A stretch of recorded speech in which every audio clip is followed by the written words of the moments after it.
Deshe Socho Same Rajan Deshe Socho Same Rajan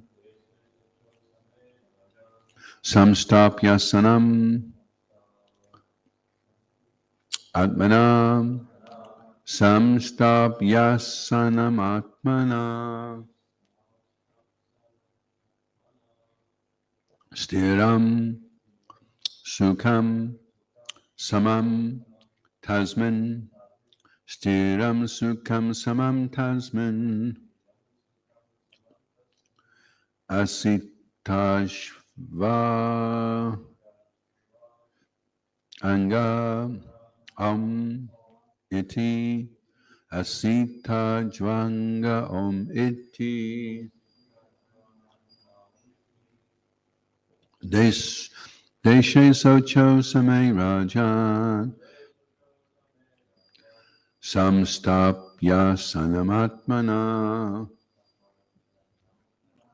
Stiram Sukham Samam Tasman Asita Jvanga Iti Deshe Socho Same Rajan Samstapaya Sanamatmana Stiram Sukham Samam Tasman Asita Jvanga Iti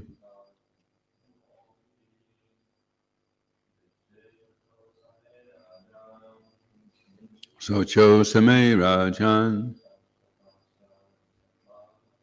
Samstapaya Sanamatmana Stiram Sukham Samam Tasman Asita Jvanga Iti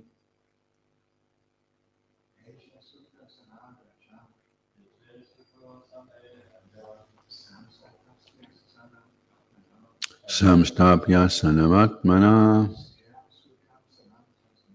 Stiram Sukham Samam Tasman Asitva Janga Iti Deshe in a place Socho very sacred Same level Rajan O king Stapya placing Asanam on the seat Atmanam oneself Stiram very steady Sukham comfortably Samam equipoised Tasman on that sitting place Asita one should sit down Ruja Anga the body perpendicularly straight the Vedic mantra Pranav Iti in this way. Translation: My dear king, in a sacred and holy place of pilgrimage, one should select a place in which to perform yoga. The place must be level and not too high or low. There one should sit very comfortably, being steady and equipoised, keeping his body straight, and thus begin chanting the Vedic Pranav. Responsibly, my dear king, in a sacred and holy place of pilgrimage, one should select a place in which to perform yoga. The place must be level and not too high or low. There one should sit very comfortably, being steady and equipoised, keeping his body straight, and thus begin chanting the Vedic Pranav. Prabhupada Srila Prabhupada Ki Jai. So I think I'll break this up. Generally, the chanting of Om is recommended because in the beginning one cannot understand the personality of God as stated in Srimad Bhagavatam. Vedanti tattva Vedas tattvam yashkanam advayam brahmati paramatmati bhagavaniti subjite. Learned transcendentalists who know the absolute truth call this non-dual substance Brahman, Paramatma, or Bhagavan. Unless one is fully convinced of the Supreme personality of Godhead, one has the tendency to become an impersonalist yogi searching for the Supreme within the core of his heart. Dayana vasti tad gatena manasa pajanti yam yogina.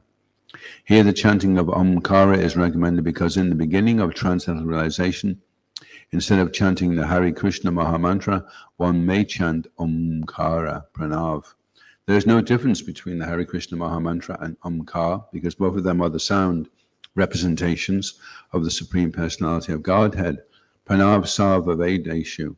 In all Vedic literatures, the sound vibration Omkara is the beginning. Om Namo Bhagavate Vasudevaya. The difference between chanting Omkara and chanting the Hare Krishna mantra is that the Hare Krishna mantra may be chanted without consideration of the place or the sitting arrangements. Recommended in Bhagavad Gita, Socho Deshi Patistapya Stiram Asanam Atmana Natyu Chirtam Nicham Chailagina Kusotaram. To practice yoga, one should go to a secluded place and should lay kusa grass on the ground and then cover it with a deerskin and a soft cloth. The seat should be neither too high nor too low, and one should be situated in a sacred place. The Hare Krishna mantra may be chanted by anyone without consideration of the place or how one sits. Sri Chaitanya Mahaprabhu has openly declared, Niyamata Smarnina Kala. Anyone know that one? Anyone know where that's from? Niyamata Smarnina Kala. Shainanda?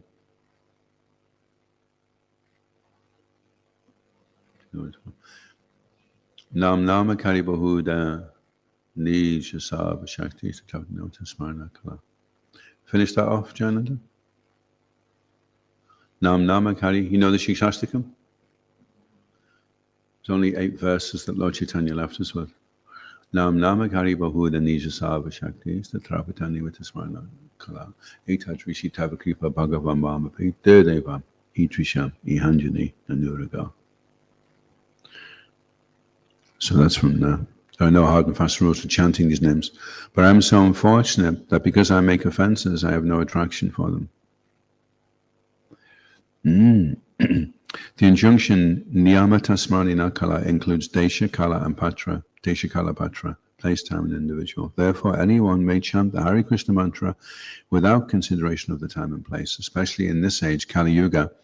It is very difficult to find a suitable place according to the recommendations of Bhagavad Gita. The Hare Krishna Mahamantra, however, may be chanted at any place and at any time, and this will bring results very quickly. Yet even while chanting the Hare Krishna mantra, one may observe regulative principles. Thus, while sitting and chanting, one may keep his body straight, and this will help one in the chanting process. Otherwise, one may feel what one may feel.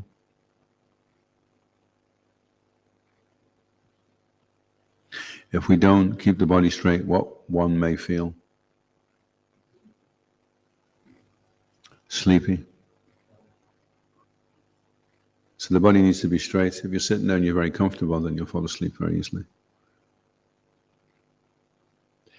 Om Agyanatamaranda Shagananyana Shalakaya Chakshun Manitam Jena Tasmai Shri Gurave Namaha Shri Chaitanya Malopastam Stapitam Jena Bhutale Swayam Rupa Kadamayam Dadata Swapadantikam Jai Shri Krishna Chaitanya Prabhunichananda Shri Advaita Gadadha Shri Vasadi Gaura Bhattarinda Hare Krishna Krishna Krishna Hare Hare Hare Rama Rama Rama Hare Hare. So to sum it up then, how would one sum up what we've just heard?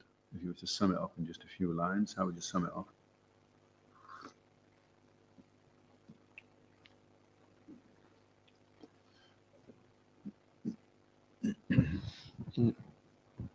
In this age of Kali Yoga, it's recommended to chant Hare Krishna mantra instead of Omkar mantra because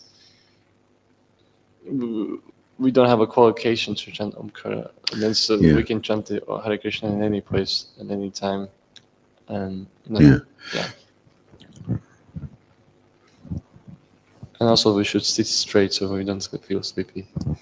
Yeah, we should try and avoid being sleepy. So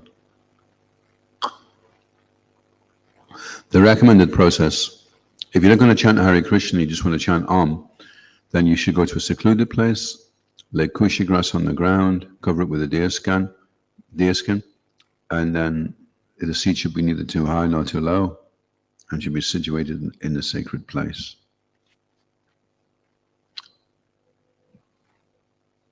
So that's the requirements.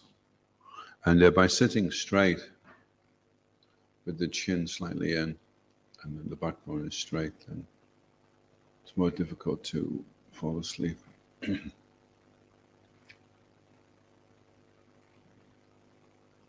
And it's recommended, it says in the Sanskrit, perpendicularly.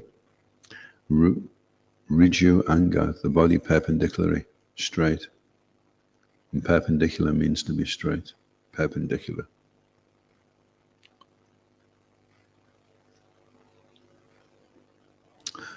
So generally, Om is recommended in the beginning. So before we chant Hare Krishna, Om is recommended because it's not as elevated a mantra.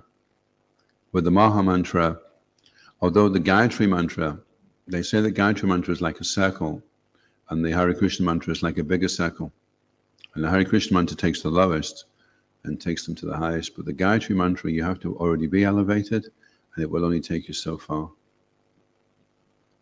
So unless you're elevated, you won't be able to chant the Gayatri Mantra. You have to be in the mode of goodness to chant the Gayatri Mantra.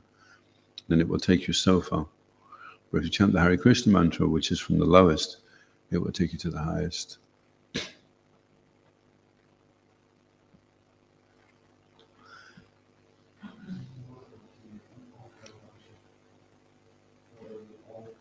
The Om Mantra. Where does it take us? Where do you think it takes us, Jayananda? The Om Mantra.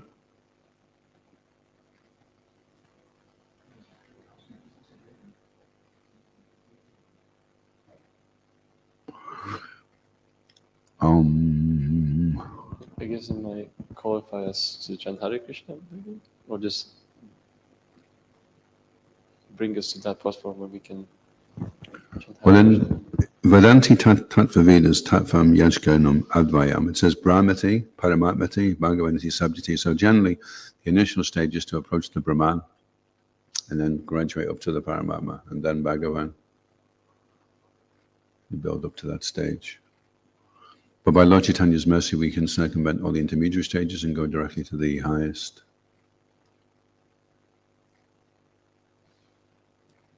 And that's why we may experience some difficulty chanting the Hare Krishna mantra, because if we're not really meditating on the meaning when we're chanting, then it can be very... If we're sleeping a lot as well in our japa, then it means we don't get much japa chanted. How many rounds do you normally get chanted in the japa period? It's an hour and 45 minutes. Well, if I stay awake and don't go anywhere, then I can do all 16 rounds. 16? Yeah. In an hour and 3/4? Yeah, it was actually quite fast. Yeah, fast chanting. How many rounds normally? 12, yeah. Wasn't 12 this morning, though, was it? Couldn't have been 12, because you was... Including 3 before?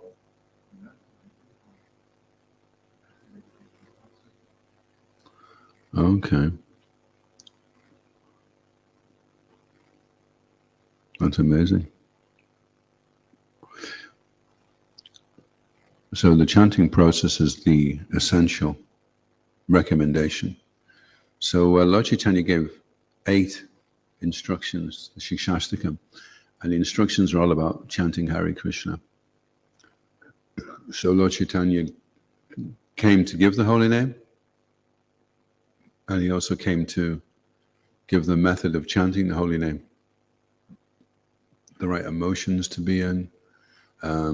He says, like last night in Srila Bhakti Chintamani Sangha, it came up that wondering how we first came into the material world. And Lord Chaitanya, he dispenses that line of questioning with somehow or other. Do you know that one, number 5? Ainanda. Kinkaram is servant. There's kinkari and there's kinkara. Kinkara. Somehow, yeah, Ainanda Tinus Kinkaram. Patidam Mamishme Bhavambado. Kripaya Tavapada Bhagavaja. Stila Dudisham Chintaya. Please pick me up. Somehow or other I've fallen. Pick me up and place me as an atom at your lotus feet. So that's Lord Chaitanya saying, don't worry about how you came here. Just beg Krishna to pick you up. Once you get picked up by Krishna, then you'll understand everything anyway. So don't try to understand it right now. You haven't got the equipment to process the information right now. So just wait. Once you're pulled out, then everything will be clear. How you got there in the first place.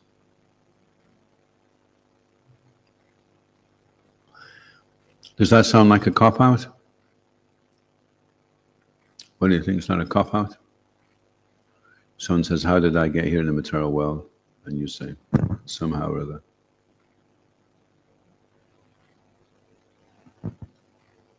Then the person could say, what, you mean you don't know? I guess it's like, this in spiritual world, there's this no understanding of time, but there's eternity.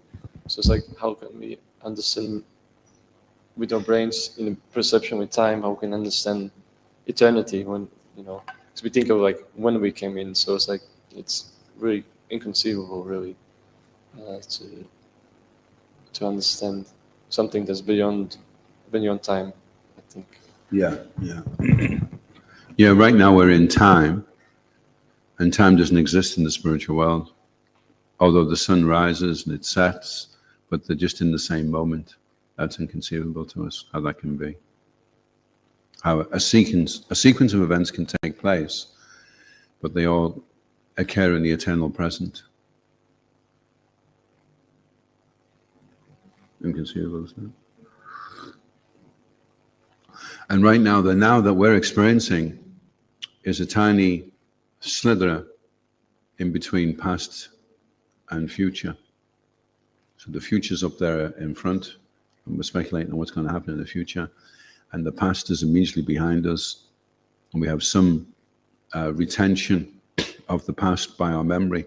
But the memories are very faulty and subjective anyway. So our impression of what happened in the past isn't that accurate, And we occupy right now in an immediate time, a short space of time. And that space of time, it's described in the Bhagavatam, the time it takes a light particle to cross over the smallest particle in the material creation.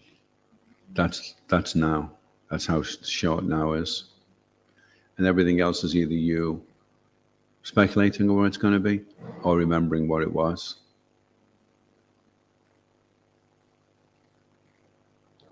And then in the spiritual world, there's no past and there's no future. There's just this massive now that is ever increasing. It's just always now. And the material mind, that's why it's hard for the material mind to accept that Krishna always existed. Because when you say Krishna always existed, that means everything. All the grass, all the cows, Krishna's parents, his friends, they all existed. They didn't, it wasn't there a few came and then he made a few more, and then he made a few more, then he made a few trees, then he made a few cows. Just always there. The material mind can't. But it's funny, although it doesn't make sense to us, it's inconceivable. Certainly at the same time, that's how we lead our lives. We just go along accepting everything as it is. We subconsciously think everything is going to be eternal here in the material world. We get a house, we get a family, and we think it's just going to last forever. And then we're always sad when it doesn't, because we have that sense of eternality. from the spiritual world.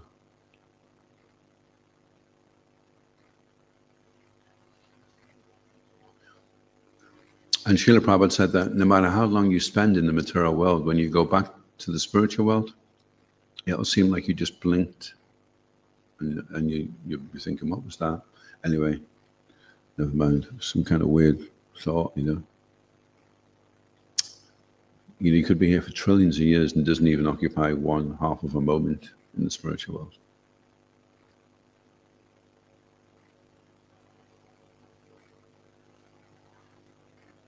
Isn't that amazing?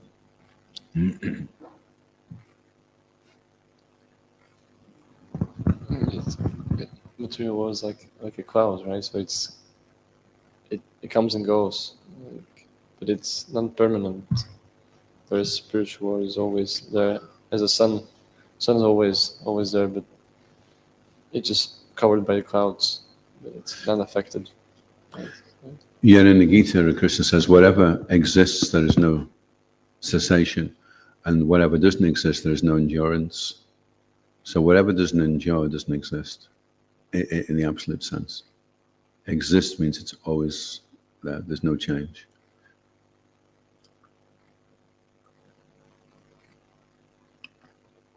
Any questions, Shananda?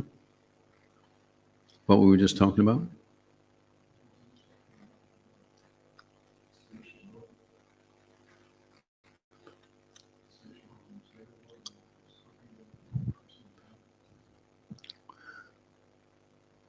Yeah.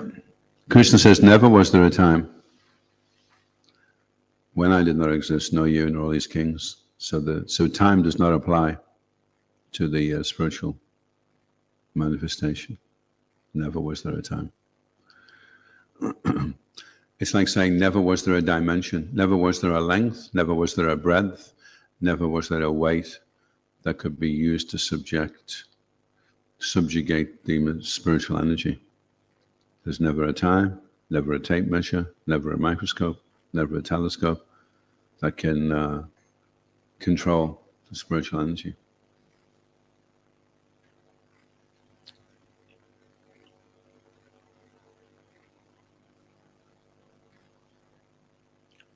And Krishna says, Bhumiya po valonayo kamana buddha evacha. What's the rest of that verse? Bhumiya po nalovayo kamana buddha evacha ahankara ityame buddha prakrita astita. He says, the earth, water, fire, air, ether, mind, intelligence, and false ego, these 8 constitute my separated material energy. So the material energy is separate. And we are separated from Krishna and kept inside the material energy. But the material energy is inferior to the spiritual energy.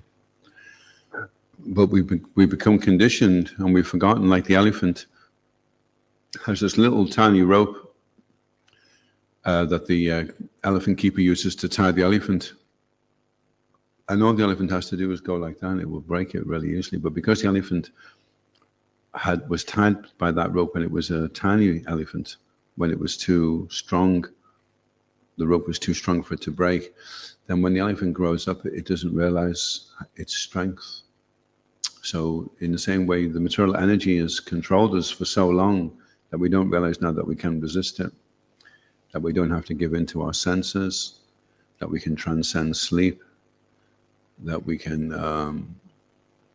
do without food and drink. So many things that we're conditioned to think we need, we can become free from those limitations.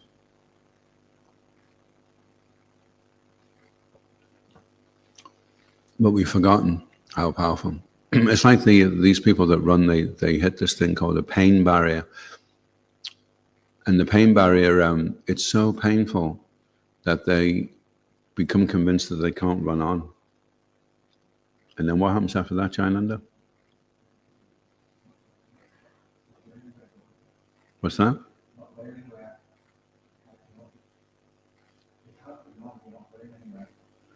They can't run on.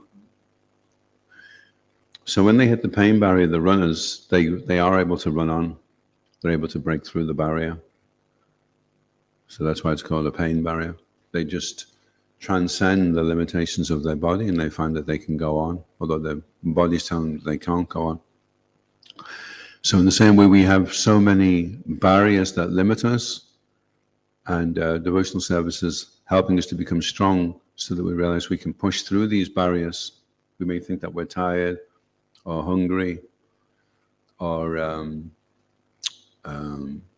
in so many different ways. Oh, I can't remember this, or I can't learn that, or I can't do this, I can't do that. This is impossible. And so this is the material energy limiting the soul. And the more we can become aware that we're the soul and not the body, the more we can do so many amazing things, Like Srila Prabhupada, he's a 70-year-old man, and he comes across to a foreign country with practically nothing and starts an international society. Shishikori Jai Maya Pashashiki Jai. And as you get older,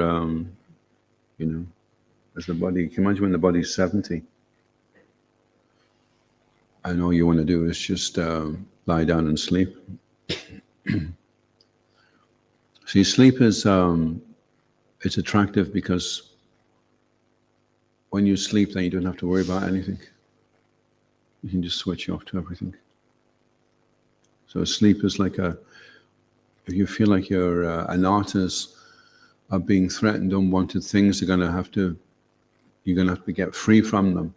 Then sleep is like a safety mechanism. Okay, then let me just close down. Let me become disinterested in what's going on around me. See, mode of ignorance means mode of ignoring. So you ignore what the scriptures are saying, what the devotees are saying. That's mode of ignorance. You're in the mode of ignoring. Just like there's a book, it's called Forbidden Archaeology. So they dig up a piece of stone, which is 250 million years old, and it's got the heel print of a shoe in it. And so they put that back under the ground because that's going to disprove all their theories. There was nobody walking around with shoes on 250 million years ago. There wasn't even cavemen 250 million years ago. Just brontosauruses chasing Tyrannosaurus. So then what they do is they put it back under the ground, they bury it.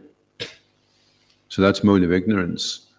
Something is made apparent to you, but you choose to ignore it. So obviously there's not a lot of progress being made in the mode of ignorance. And if you're in the mode of ignorance, then it means you don't feel like you're really making any progress. You're just going around in circles. You're struggling with the same things you struggled with when you first took up Krishna consciousness. Your chanting's not improving. Your kirtan's not improving. Your attentiveness is not improving.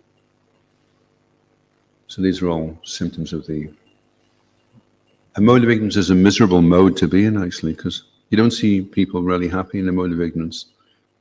They're always kind of miffed, easily miffed, and fed up about things. That's all symptoms of somebody in the mode. And a person in the mode of ignorance, he's very quick to insult people. Because he gets miffed, he gets upset very quickly. So then before he knows it, he's becoming insulting. Which is not a good mode to be in if you're in devotee association, because then you'll make offenses. Mode of passion is more industrious. So a person in mode of passion, he's working very hard, and he's trying to do everything nicely. And if he continues on in the mode of passion, eventually it'll lead to the mode of goodness. But if in the mode of passion he becomes lazy, then he just slips back into the mode of ignorance. So to get from the mode of ignorance to the mode of goodness has to be quite a sustained effort over a prolonged period of time, a very determined effort. It's like penetrating a big membrane made out of this rubber, and you push against it, and then you need something very sharp to pierce through it and cut through. Then you go into the next mode, the mode of passion. Then you have to pierce through that membrane, and then you come into the mode of goodness. And then you have to pierce through that membrane and go into pure goodness. Then everything's okay. And that's what anartha-nivritti is. Anartha-nivritti is, can I push through the mode of ignorance and the mode of passion and come into the mode of goodness? When I'm in the mode of goodness, then I've reached nishta. May still be some ignorance there, some passion there, but I'm quite steady now. And at the stage of mode of goodness, then we're able to control our sleeping, our eating. We're always a very pleasant person, very positive and vibrant and effervescent with positivity and determination. These all are byproducts of being in the mode of good. And then mode of goodness is the best mode to practice spiritual life in, because you do everything nicely, everything's clean. The downstairs toilet is clean, the sink has been cleaned. That's all symptoms of the mode of goodness. And if it's not, then it means the people using it are not noticing that it's dirty. Or they are noticing it's dirty, but they can't be bothered. That's mode of ignorance. Mode of ignorance, person in mode of ignorance, the place they live in is very dirty and messy because they don't care. They're just ignoring it. The surroundings are saying this is not good, and they say, I don't care.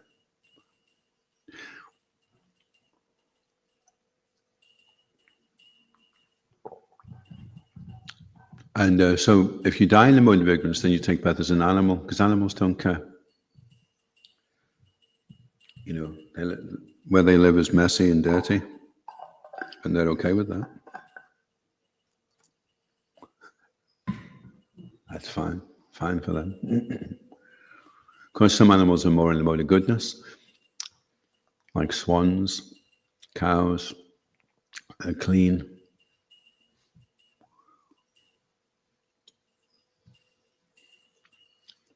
Any questions or comments? Hare Krishna. Hari Bol. So, in order to test these 26 qualities of a devotee, I cannot call, 26 qualities of devotee, and so we have to be in mood of goodness in order to develop them. Yeah, what are the 26 qualities? Do you know any of them? So, always kind, clean, meek, mild, always surrender to Krishna. One's poetic, isn't it? Poetic, yes.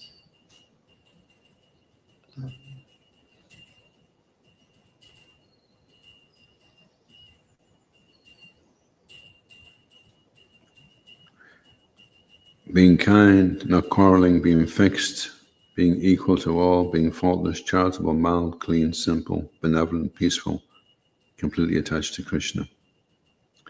He doesn't quarrel, he's fixed, he's equal, he's faultless, he's charitable, he's mild, he's clean, he's simple, benevolent, peaceful, truthful, merciful, persevering, renunciant, equilibrium of mind, austerity, forbearance, patience, learning, knowledge, detachment, influence, memory, and independence. In the sense that he's aloof, from all the trappings of family life. So they're the 26 qualities. And Shiva Maharaj was doing a series of lectures on the 13th chapter, text 8 to 12, humility, pridelessness, perception of the evil of birth and death, even-mindedness amid pleasant and unpleasant, seeing the entanglement of wife, children, and home. And then Krishna says, besides these, whatever they may be, is ignorance. So even if a person knows all about red ants, or he knows how to make a nuclear bomb, or he knows how to fix an iPhone 16 with a toothpick, it's all the mode of ignorance if it's not leading you to Krishna. even though it seems like knowledge. So the educational system that people are engaged in is in the mode of ignorance. So it doesn't really benefit them. Because it should be that if you're in a good educational system, you develop good qualities, you come up with a nice character, that's good education. Not just that you retain information on how to exploit the material energy and then go make a load of money, which is, the way that they assess a person's success by how much money they can make. And of course, when you're making money, not everybody can make money, because if everybody makes money, then there won't be enough money to go around. So you have to make money at the expense of somebody losing money. That's how it works. And because the majority of people are Shudras, then the Vaishyas can excel because they can exploit the Shudras. And so the Vaishyas have always got more nicer houses, nicer cars, nice facility than the Shudras.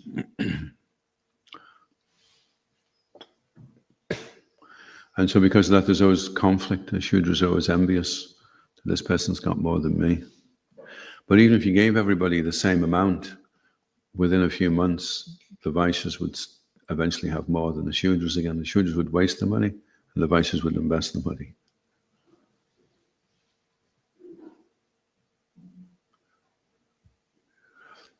What happens when you give a Shudra money, Jayananda? He spends it on two things: illicit sex and intoxication.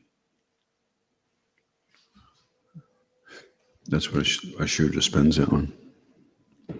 Or facilities for those activities. Only for that reason. Jai, any last questions or comments?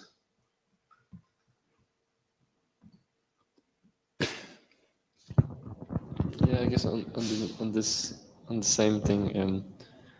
From lecture, yesterday's Prabhupada's lecture, he was saying that Sarva Dharma means, in the 1866, it means that all the things like all the pious and impious activities should be given up because they are related to the material world.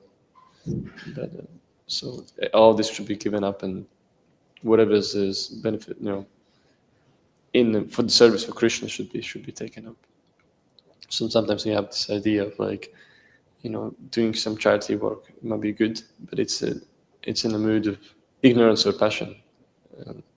Real charity is in investing in Krishna consciousness, right? Try to bring everyone back to Krishna.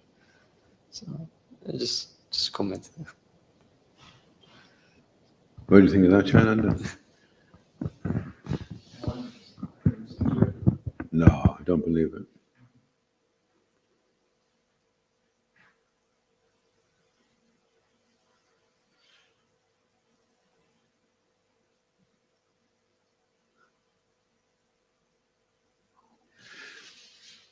Yeah, so whether it's pious or impious, it's all a waste of time unless it's taking us to Krishna.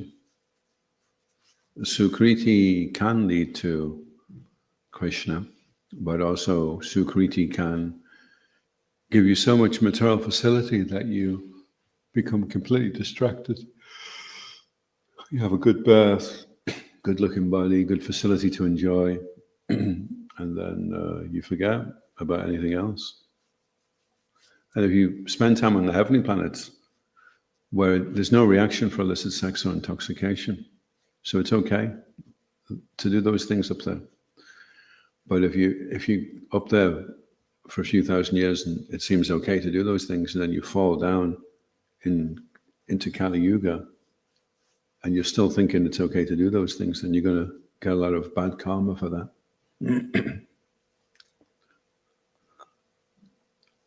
And then you have to get reformed.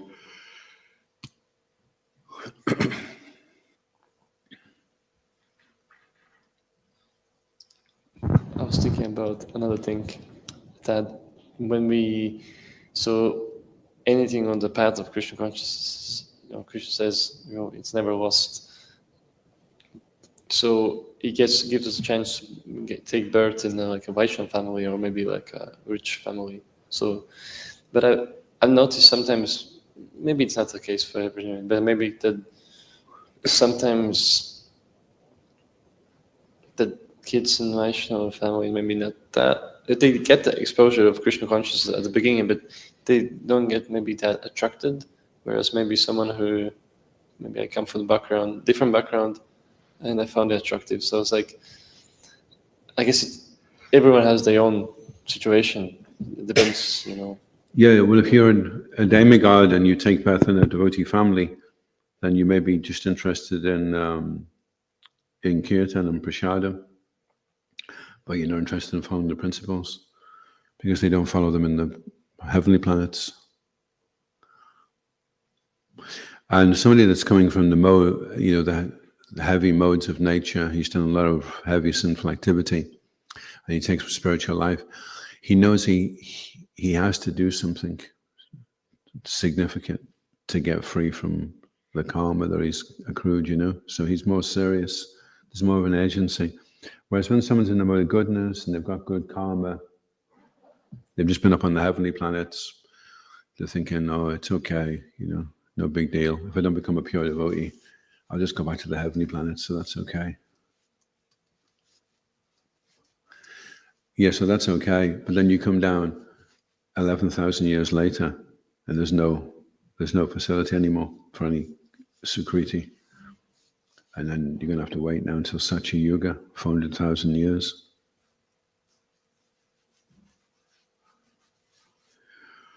So better to just take up Swasti Aina and embark on the auspicious journey and achieve Shobham to go back to Godhead this lifetime. And go back to Godhead also means to take birth on the planet where Krishna's performing his pastimes, because that's practically the same. You're just getting trained. Krishna's right there. You've taken birth from the womb of a gopi, a Brajvasi. You've been given the Brajvasi's milk, so you're practically in the spiritual world. There's a little bit of fine tuning going on, and then you're there.